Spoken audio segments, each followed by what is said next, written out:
is an ongoing coverage of Niger. You had the Western coalition after the military junta that overthrew the Western-backed corrupt government of Niger. They pretty much gave them a deadline that expired about 2 days ago to give the government back to their to the former president. Now shit is getting real. We just have Victoria Nuland that was spotted in Niger. And I told you guys, when Victoria Nuland shows up in your country, shit is about to get real. Now you have the Niger coup leaders that accuse the French forces. So the Nigerian government accuses the French forces. You guys see how they throw coup leaders there, which is they are the new government now. They're just small propaganda stuff they do. Niger government accused French forces of destabilizing the country. Coup leaders say French forces, they breached their airspace ban and they freed captured terrorists. And you have France that denied all the allegations. So you have the Nigerian government has warned people that the attack is already starting. The attack is already starting. Now, considering the history of France, considering the position that the Nigerian government is in right now, I have no reason to believe France and no reason to disbelieve the coup leaders here.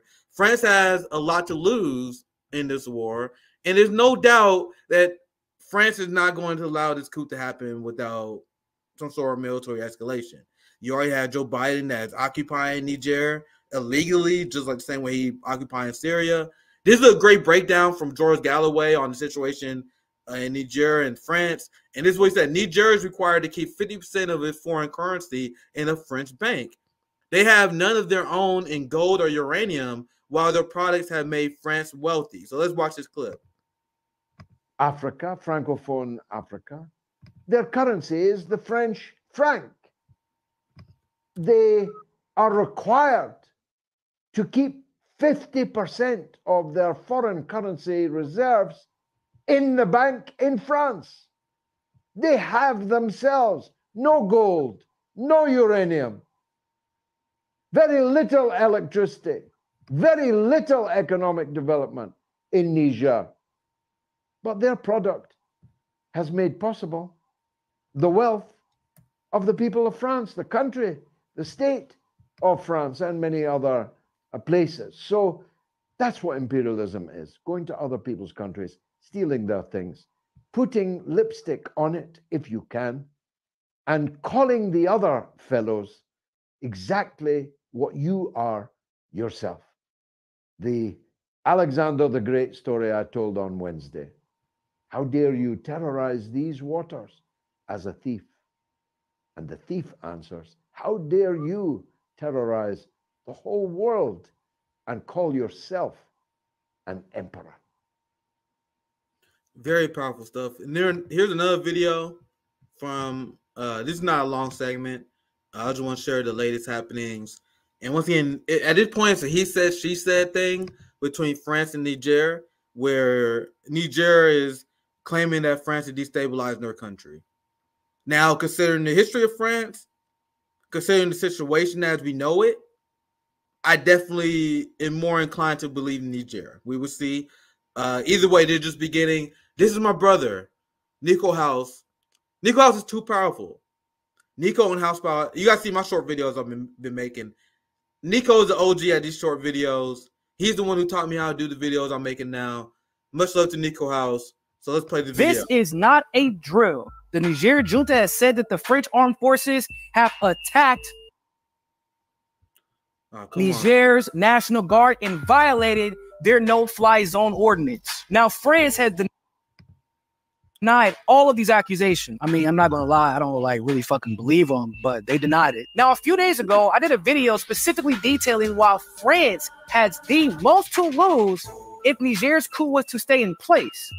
And I said that they would be the ones to attack. And if what the junta is claiming is true, then France literally just said, fuck ECOWAS, fuck international borders, fuck international law. We're going to invade because our country literally cannot survive without stealing uranium from Niger. Now, some were claiming that this was merely just another coup in Africa and it will be quelled just like all the other coups and most people won't really care about it. And I had been saying for some time that this could spark World War III because there are too many resources, too much oil, too much gas, too much uranium, too much gold, and too much dignity at stake for neocolonialists. They can't and they could not let this slide. And with the pipeline that is supposed to be built through Niger at stake as well, corporations couldn't afford to let this slide. This is going to get worse before it gets better.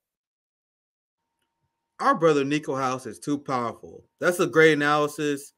As you guys see, this is a very delicate situation. France is denying all wrongdoing. But I promise you, as Nico said, there's so many resources, there's so many important stuff going on. France is going to act. The Biden administration already hinted that they're going to act. So we got to keep the eyes on these people. And as people who live in the empire, we got to call them out like our brother Nico House is doing. Now, I'm going to show you guys the Western rules-based order that we are currently fighting for in Ukraine. Now, there's the Ukrainian counteroffensive that's failing to spectacular degree. And we're going to cover another COPE segment from CNN about this. But they say we got to spend billions and billions and billions of dollars to fight Ukraine in order to uphold this international rules-based order that we established. This rules-based order where France is attacking Niger, where the United States is illegally occupying Niger, where Israel is bombing the capital of Syria every week. They're occupying Syria. There's a genocide of Palestinian people. There's a genocide in Yemen that was supported by the West. This is the rules-based order. You guys understand? Operation Condor, where we send military to kill and torture socialists and communists in Latin America. That is the rules-based order. That's why it does not serve anyone's interest, especially if you're black, brown, disenfranchised on the left, to support the West, NATO, and this rules-based order that destroys our quality of life, that destroys the victims of imperialism. So I'm going to show you guys just some examples of this rules-based order to wrap up this Niger segment. You had Biden that stole billions of funds from Afghanistan. So I'll read his list here, and I'll show you the receipt. Actually, I can do both here. So he said the UK has seized Venezuelan gold reserves. France holds 50% of Niger currency.